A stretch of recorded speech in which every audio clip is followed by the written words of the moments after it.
দর্শক, সম্প্রতি দেখা যাচ্ছে যে মার্কিন পররাষ্ট্র দপ্তর বাংলাদেশ বিষয়ে সহসা মন্তব্য করতে চান না। তারা খুব সযত্নে বিষয়টি এড়িয়ে যান, অথবা বলেন যে তাদের কাছে এই বিষয়ে তথ্য নেই, তাদের জানা নেই, তারা জেনে বা তথ্য পেলে তারা প্রতিক্রিয়া দেবেন।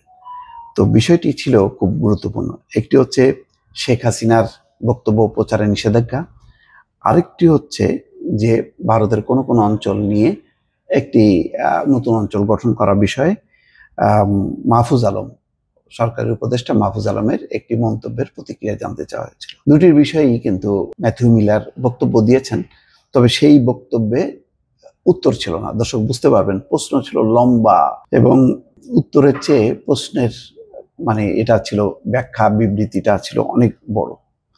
এখানে খবরে বলা হচ্ছে যে শিরোনামটা হলো এই: মার্কিন পররাষ্ট্র দপ্তরের ব্রিফিংয়ে শেখ হাসিনার বক্তব্যের উপর নিষেধাজ্ঞা ইস্যু।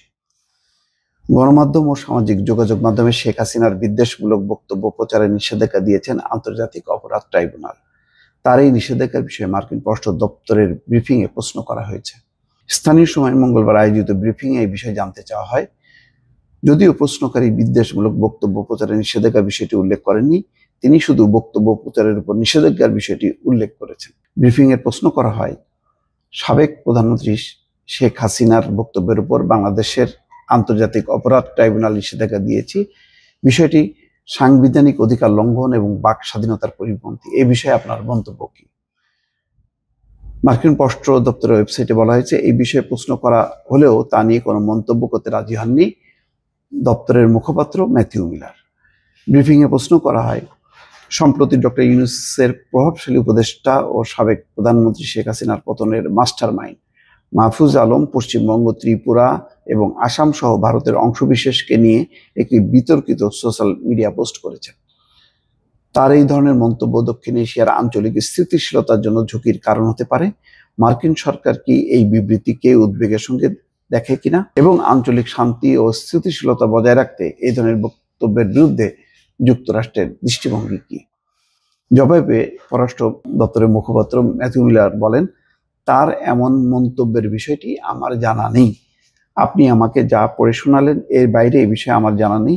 সাধারণত নিয়ম অনুসারে আমি যে বিষয়টি দেখিনি তা নিয়ে আমি কোনো মন্তব্য করতে চাই না। তার মানে কি হলো? তার মানে হলো অত্যন্ত সতর্ক।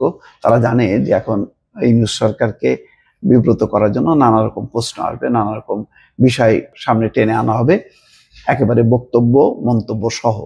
সুতরাং সেই বিষয়ে তারা সেই ফাঁদে পা দেবে না, এমন একটা হয়তো তারা সিদ্ধান্ত নিয়ে রেখেছেন, যার জন্য কিন্তু পরিষ্কার করে কোনো প্রশ্নেরই তারা উত্তর দিলেন না। সবকিছু আচ্ছা আমরা জানা নেই, তথ্য আসলে জানা থাকলে তারপরে বলবো। দর্শক, এইভাবেই তারা সম্ভবত এড়িয়ে যাচ্ছেন।